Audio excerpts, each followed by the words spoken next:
Welcome time travelers and welcome new time travelers. As always, if you're new to this channel and enjoy learning about history, not only from the US, but from around the world, one event at a time, then don't forget to hit that like button, comment, and subscribe. Without further ado, let's get into it. Today we're going to start out in 1429 when Joan of Arc led the French army against the English at Patny, France. On this day, U.S. President James Madison signed a declaration of war against Great Britain, initiating the War of 1812, which arose chiefly from U.S. grievances over oppressive maritime practice during the Napoleon Wars. Now, if you watched any of my president videos, you'll know exactly what I'm talking about with the War of 1812. 1815 is when Napoleon was defeated in the Battle of Waterloo, ending 23 years of recurrent warfare between France and the other powers of Europe. 1873, American suffragist Susan B. Anthony was fined after being convicted for voting in the 1872 presidential election, though she refused to pay it.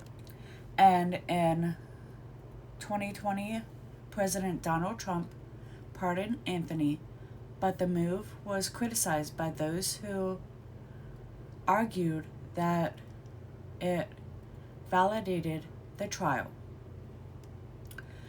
1886 is when British explorer and mountaineer George Mallory, whose disappearance on Mount Everest in 1924 became one of the most celebrated mysteries of the 20th century, was born in Mobley, Cheshire.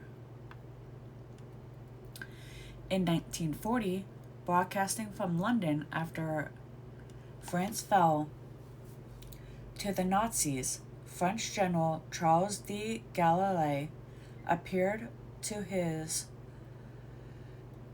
compatriots to continue World War II under his leadership. In 1979, the SALT II, also known as Strategic Arms Limitation Talks Treaty, was signed by U.S. President Jimmy Carter and Soviet leader Leonid Brezhnev. 1983 is when the first American woman to fly into outer space, Sally Ride, was launched with 4 other astronauts aboard the Space Shuttle Challenger. Now, the Challenger exploded on re-entry. There was another one, I forget which one it was, that exploded like going out into space. 3 years before the turn of the century, in 1997, the Southern Baptist Convention meeting in Dallas, Texas, votes to boycott Walt Disney Company, which controls a wide variety of popular media and entertainment enterprise, for what the church group calls its anti-Christian and anti-family direction. Moving on to 2006, when prelate Catherine Jefferts Story was elected presiding bishop of the Episcopal Church in the United States of America, becoming the first woman to chosen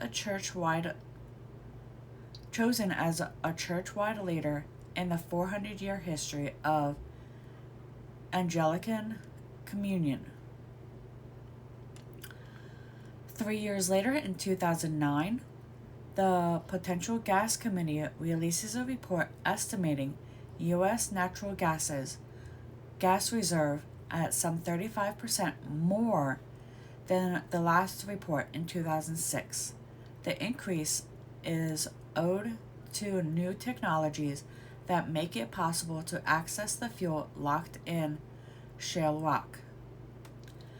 And finally, 2010 brought us the U.S. Department of Labor reports that in May, unemployment rates fell in 37 states and rose in 6 others. The highest rate is 14% in Nevada. And with that, I will see you all in the next one.